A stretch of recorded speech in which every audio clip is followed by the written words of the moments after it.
إن الحمد لله نحمده ونستعينه ونستهديه ونستغفره ونعوذ بالله من شرور أنفسنا ومن سيئات أعمالنا من يهديه الله فلا مضل له ومن يضلل فلا هادي له وأشهد أن لا إله إلا الله وحده لا شريك له وأشهد أن سيدنا وحبيبنا وقائد دربنا ومعلمنا محمدا عبد الله ورسوله وصفيه من خلقه وحبيبه بلغ الرسالة وأدى الأمانة ونصح الأمة وجاهد في الله حق جهاده حتى أتاه اليقين اللهم صل وسلم وبارك عليه وعلى آله وصحبته أجمعين وعلى من اهتدى بهديه واستنى بسنته إلى يوم الدين يا أيها الذين آمنوا اتقوا الله وقولوا قولا سديدا يصلح لكم أعمالكم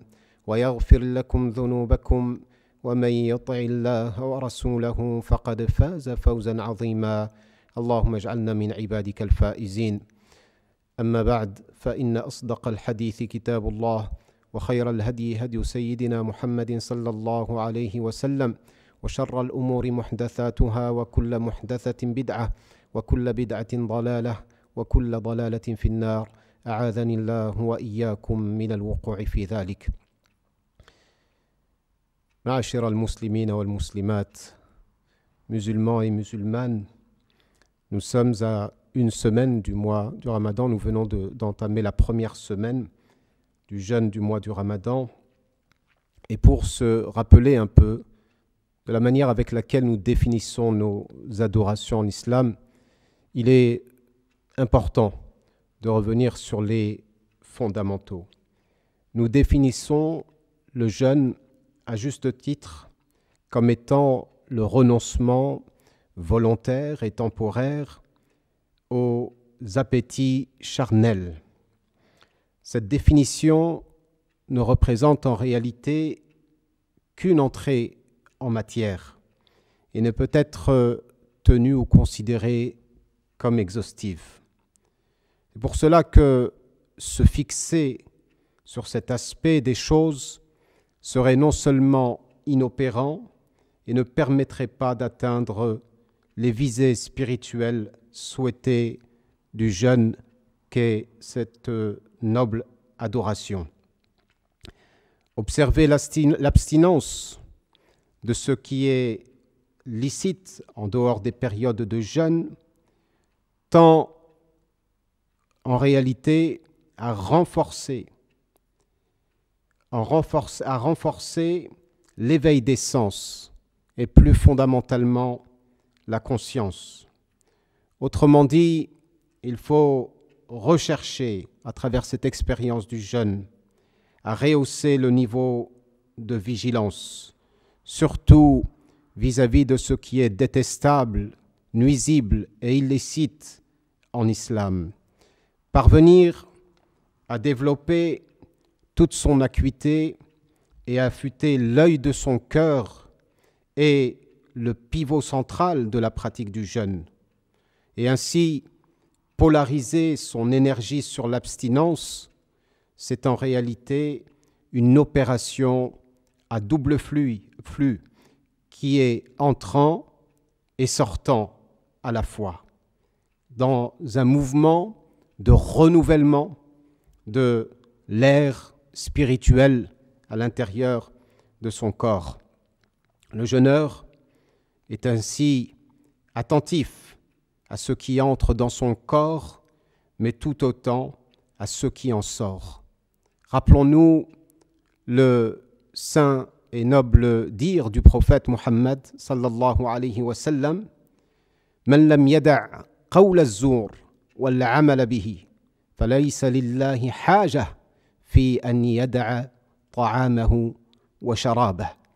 Le prophète sallallahu alayhi wa sallam a rappelé à cet effet: celui qui n'abandonne pas les faux propos, les propos mensongers et sa mise en pratique, Dieu n'a que faire de sa privation de boisson ou bien de nourriture. En d'autres termes, rien ne sert de s'appesantir sur les aliments qui rentre et qui traverse le tube digestif de son corps, si on ne purifie pas sa langue du mensonge, de la médisance, de la calomnie, des injustices et tout autre propos indécent qui sort de la bouche. Et on pourrait effectivement reconduire cette analyse sur les autres sens, sur la vue, sur l'ouïe et sur le reste des sens. C'est pour cela que nos saints et nobles prédécesseurs rappelaient et répétaient souvent la partie la plus simple du jeûne. La partie la plus simple du jeûne consiste à s'abstenir de boire et de manger. En d'autres termes, le premier pas n'est pas suffisant. Franchir le cap de l'abstinence doit nous élever davantage et porter toute son attention sur cette dimension qui dépasse simplement l'abstinence de boissons et de boire. Un autre sens également à travers le jeûne, c'est que le jeûne nous enseigne au-delà de l'attention qui est portée sur notre propre corps, c'est finalement orienter son regard vers son prochain, vers autrui et développer en cela sa générosité et sa compassion et d'avoir de l'empathie envers les autres. Ceci étant un niveau supérieur, mais il y a encore beaucoup plus. Si vous voulez, la consécration ultime de la pratique du jeûne, c'est de parvenir à se libérer ou à libérer son esprit de tout ce qui n'est pas Allah tabaraka wa ta'ala. En réalité, jeûner, c'est parvenir à être avec Allah, qu'Allah subhanahu wa ta'ala agrée nos actions et nous aide à cheminer dans la voie de l'élévation. Wa aqulu qawli hadha wa astaghfirullah li wa lakum fastaghfiru innahu huwal ghafurur rahim.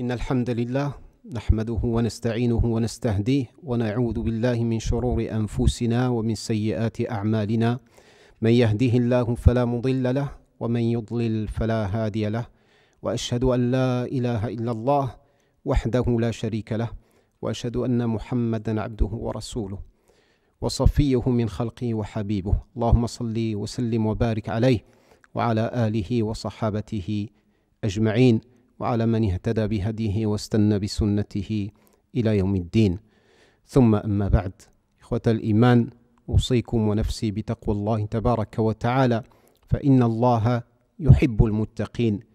Mes frères et sœurs, je nous invite à redoubler de piété, surtout durant ce mois du Ramadan, car Dieu aime ceux qui s'arment de piété, qu'Allah tabaraka wa ta'ala nous aide à atteindre ce niveau de piété, ce niveau d'éveil et de vigilance. Amin ya Rabbil Alamin.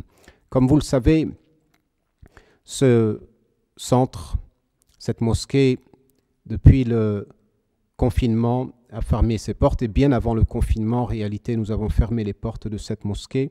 Et toutes les activités à l'intérieur de ce centre ont cessé.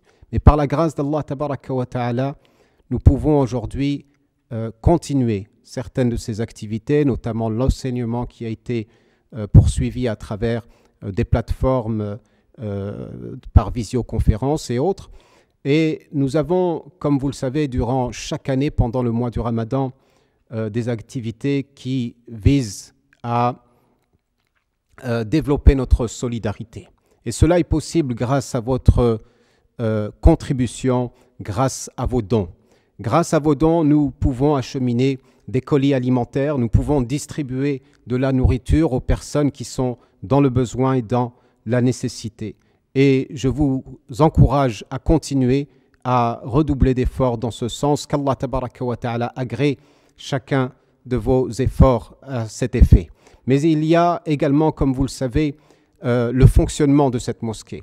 Et cette mosquée dépend principalement, si ce n'est pour ne pas dire totalement, de votre contribution, de vos apports, de votre soutien. C'est en ce sens que j'en appelle également à votre solidarité, à votre générosité, surtout durant ce mois du Ramadan. Qu'Allah tabaraka wa ta'ala accepte chacune de vos aumônes, qu'il la fructifie auprès de lui, qu'Allah tabaraka wa ta'ala fasse que cela nous couvre de toutes les difficultés de ce bas monde et de l'autre surtout, qu'Allah tabaraka wa ta'ala nous aide à nous élever, qu'Allah tabaraka wa ta'ala nous aide à nous affranchir des tentations de ce bas monde afin d'être affranchis définitivement du feu de l'enfer auprès de lui, ya Rabbil Alamin.